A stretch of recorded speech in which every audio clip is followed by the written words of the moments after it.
तर मंडळी नमस्कार.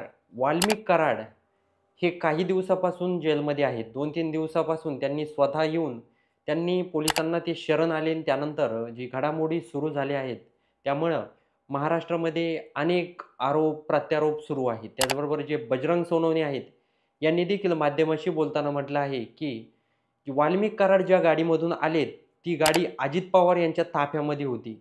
म्हणजेच ज्यावेळेस अजित पवार हे संतोष देशमुख यांच्या कुटुंबियांचं सांत्वन करायला आले, त्यावेळेस ती गाडी अजित पवारांच्या ताफ्यामध्ये काय करत होती? असा सवालच बजरंग सोनवणे यांनी केला आहे. त्याचबरोबर त्यांनी म्हटलं आहे, की हा जो खटला आहे, हा पूर्णपणे सत्याच्या बाजूनं झाला पाहिजे. कारण वाल्मिक कराड हे दोषी आहेतच, असं देखील बजरंग सोनवणे यांनी म्हटलं आहे. तर दुसरीकडं विजय वरंटीवार यांनी देखील आरोप केला आहे, की वाल्मिक कराड यांना त्या ठिकाणी त्यांचं एन्काउंटर झालं पाहिजे. ते एक दोषी आहेत आणि त्यांचं एन्काउंटर झालं पाहिजे, अशी मागणी विजय वरवंटीवार यांनी केली आहे. तर दुसरीकडं जे धनंजय मुंडे आहेत, यांनी म्हटलं आहे, विरोधी पक्षातले जे नेते आहेत ना, त्यांना काहीही काम नाहीये. उगाच आरोप प्रत्यारोप सुरू आहे. उगाच कोणत्याही व्यक्तीला बदनाम करू नका. यामध्ये माझा काय संबंध आहे? अनेक जण बोलत आहे, की यांना मंत्रिमंडळातून बाहेर काढा. आता त्यामध्ये तो जो हत्या झाली त्यामध्ये माझा सहभाग आहे का? का मी आरोपी आहे का? असं देखील त्यांनी म्हटलं आहे. यामध्ये कुठलाही माझा संबंध नाही, असं स्पष्टपणे धनंजय मुंडे यांनी सांगितलं आहे.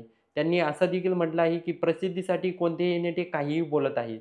तर दुसरीकडं जे देवेंद्र फडणवीस आहे यांची भेट जे सुरेश धस आहे यांनी घेतली आहे. त्याचबरोबर देवेंद्र फडणवीस यांनी म्हटलं आहे, की सुरेश धस हे मला फक्त निवेदन देण्यासाठी आले होते आणि हे बघा सर्व नेत्यांना फक्त काहीतरी स्टंटबाजी करायची आणि फक्त नाव मिळवायचं यासाठीच आरोप प्रत्यारोप सुरू आहे. काही जणांनी पलंगावरून काहीतरी काढलं. म्हणजेच जे वाल्मिक कराड ज्या जेलमध्ये आहे, तिथं विविध पोलीस निरीक्षक, पोलीस आलेले आहेत आणि त्यांना झोपण्यासाठी तिथं पलंगाची गरज आहे. त्यामुळं उगाच काही प्रसिद्धी मिळवण्यासाठी काहीही बोलू नका. कारण जी गोष्ट सत्य आहे, ती आम्ही सत्याप्रमाणेच मांडणार आहोत, असं देखील देवेंद्र फडणवीस यांनी म्हटलं आहे. त्याचबरोबर जो सुदर्शन घुले आहे, अद्यापही फरार आहे. अजूनही पोलीस पथक त्यांना शोधू शकलं नाही. तर देवेंद्र फडणवीस यांनी यावर म्हटलं आहे, की तुम्ही काळजीच करू नका. आमचं जे पोलीस पथक आहे, ते पूर्णपणे शोध मोहीम सुरू आहे. त्यामुळं लवकरात लवकर ही गोष्ट काय आहे, हे सगळं काही समोर येणार आहे आणि जे संतोष देशमुख आहे, यांना आम्ही नक्कीच न्याय देणार आहोत, असं त्यांनी माध्यमाशी बोलताना म्हटलं आहे. अनेक नेते आरोप प्रत्यारोप सुरू आहे, की वाल्मिक कराड यांचा एन्काउंटर होऊ शकतो. तर त्यावर धनंजय मुंडे यांनी म्हटलं आहे, की वाल्मिक कराड हे बघा, मी आधीही सांगितलंय, आत्ताही सांगतो, की ते माझे सहकारी आहेत तर आहेत. पण माझ्यासोबत फोटो पण आहेत. पण प्रत्येकासोबत त्यांचे फोटो आहे. प्रत्येकाचे सहकारी आहेत. सुरेश धस यांचे पण सहकारी आहे.